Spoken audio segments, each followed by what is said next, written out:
actually did it. I kind of like that because I felt like when we actually constructed this group that went into almost like a team effort, you were saying that we put, how many hours did we put forth Like last week we met maybe 4 or 5 times, including yesterday, and each time we spent 2, 3, 4 hours just getting together and talking about this. It's the very first meeting is we kind of all assigned roles for each member to kind of focus on a specific point in this project. But after that, we got together and we all talked about it. We all got together and just worked together to finish the PowerPoint, how we're going to present, and if needed to be, Goran could take over my portion of this presentation without any problems. Even I could take over his. We got each other's back and we could trust each other to finish this project. Compensation for each other. And like I said, it's groups and teams just build the roles differently. Teams will more formally design, like who's best for this, who would cover that person's back, and just things like that. A good example are football and baseball teams. I believe, Creed, you've been on the sports team, right? Yeah. It's definitely like that. You set it up, and you all have roles, define roles, and you gotta fill up, like you gotta do everything to execute your role. What was your role? You said you played football and basketball. Yeah. Basketball team, what was your role? Well, it was just part of, I wasn't a point guard, so I wasn't going to be passing the ball. I was like an off guard, so I was shooting the ball, trying to score. That was my role. I wanted to put up points, and other people wanted to pass the ball, and that's just how it executes. So you can't have somebody that can't shoot the ball, shooting the ball. So you were working together. It was like you weren't just grabbing the ball, running up to the doing it by yourself. You got to work as a team. You got to do what the coach says, the leader, who designs everything. And it's kind of like building teamwork. Like what I thought was kind of the more important aspects of it is like these 4 C's of team goals. They have to be clear, cooperative, challenging, and you have to be committed to the goals. If the goal is not clear, you kind of don't have a real direction to go. You're kind of just doing what you think is best instead of what is best for the actual team. And the goal is you have to cooperate with each other. You can't just do it all by yourself. That also has a big part of trust in it also, because you have to be able to work with your member, know that they'll do their part, and you'll be able to just work really effectively as a team. And also, you kind of want to challenge it. You don't want it to be like a really just easy goal where someone's not really motivated to do it. They're kind of like, it's so easy, I'll let that person do it. So we want to actually have the members challenged. And then you want all members committed to the goal. If a member isn't committed to the goal, they will not really care, and they just won't do their work. And that'll be a very bad part. And so taking off what Kyle said about goals, that's really the first step of putting together a successful team.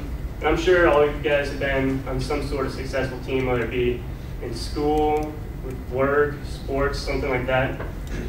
First thing you want to do is define that goal, what you want to accomplish. And usually you got to measure it, make a measurement. Like sports team said you wanted to win every game. So you say however many games you had in the season, you want to win that many games. That's how you can kind of measure that goal. Businesses might say, we want to make X amount of profit by the end of this quarter, and that's what they can kind of reach for, and they can measure it at the end of that time and see if they made that goal. So you define this goal, you decide, all right, well, how are we going to achieve this goal? You got to make a plan. Businesses might make some kind of advertising campaign, say, all right, well, we need to sell this product. Let's show the public what we're selling, how we can sell this. Sports teams, they concentrate and practice, how they're going to do that. DEA, that video we showed, the second one where they all had steps and roles breaking into the house, they've practiced that many, many times and gotten it down to where they can go in flawlessly and take down a house. You got to select a facilitator, a leader.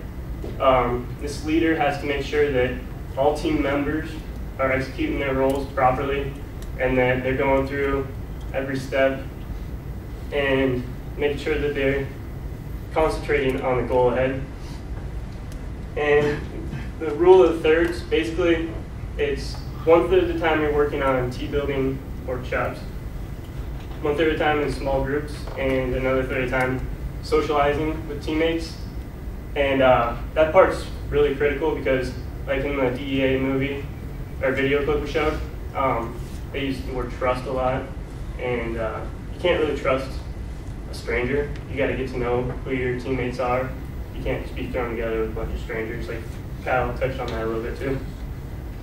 And make sure you follow through and follow up with your plans, and make sure that you reach that goal, because otherwise all this planning and everything just was a waste of time and you don't get anything out of it. So you got to make sure you follow up with it.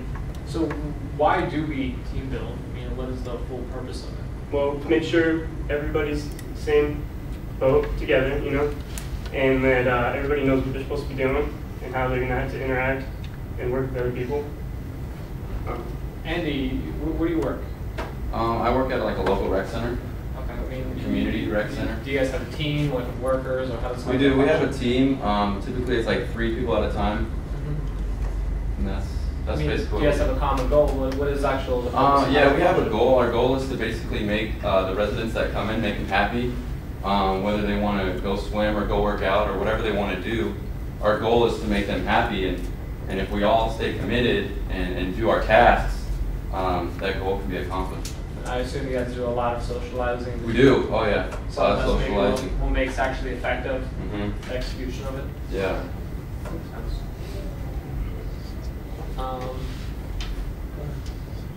So, has anybody ever called 911 in here? Why'd you call 911? Domestic violence. Domestic violence. Okay.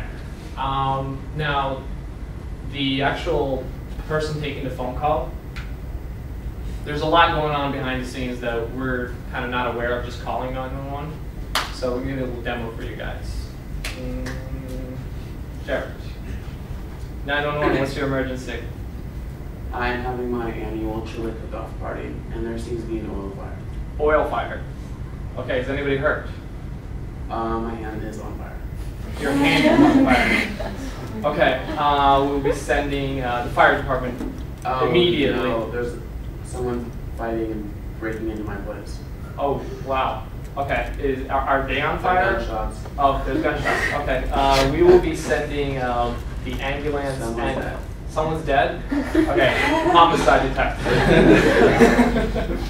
You guys see that how that kind of plays out? There's in my work we call it probing. So there are certain questions that you actually have to ask to decide where to take that communication from there. And this Getting on the 911 phone call, actually the different departments do different things. For instance, when you call dispatcher, the 911 call automatically sends the fire department and the ETA, which is the emergency department. And then separate phone calls are made to, additional phone calls made to the police department, sending out certain police agents or police people to do the appropriate, take appropriate action upon whatever the request is. So for instance, if there was a murder at my chili cook-off party, then they wouldn't be sending a traffic cop on a motorcycle. They'll be sending appropriate detectives and appropriate police department agents that are efficient in what the phone call is based upon. So teamwork and team building is very important in the department industry, that they actually started a video-based testing system called Fire Team.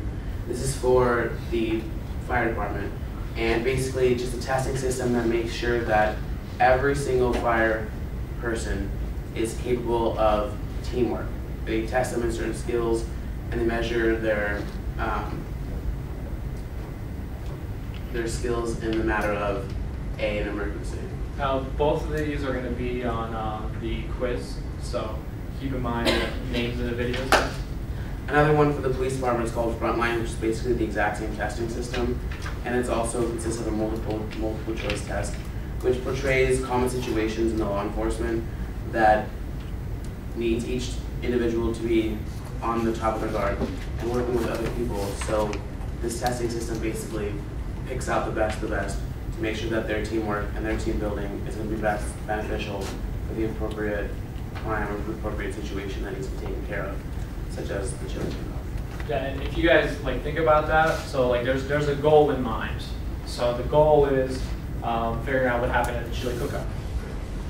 If we actually see the framework of everything, you'll see like, communication is the first thing that kind of goes around. There's a goal set, and how do we get to that goal? So all these things kind of follow on the back burner to like figure out like how do we finish this goal? How do we execute?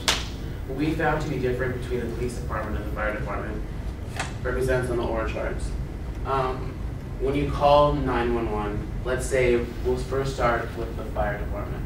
They're automatically sent out no matter what.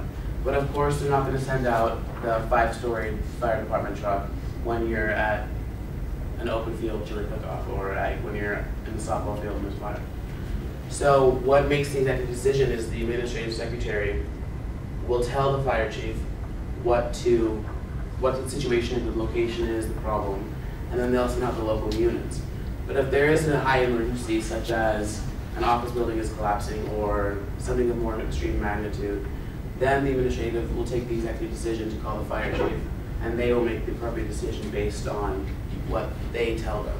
So without the administrative secretary, it would be chaos, and the appropriate actions wouldn't be taken care of.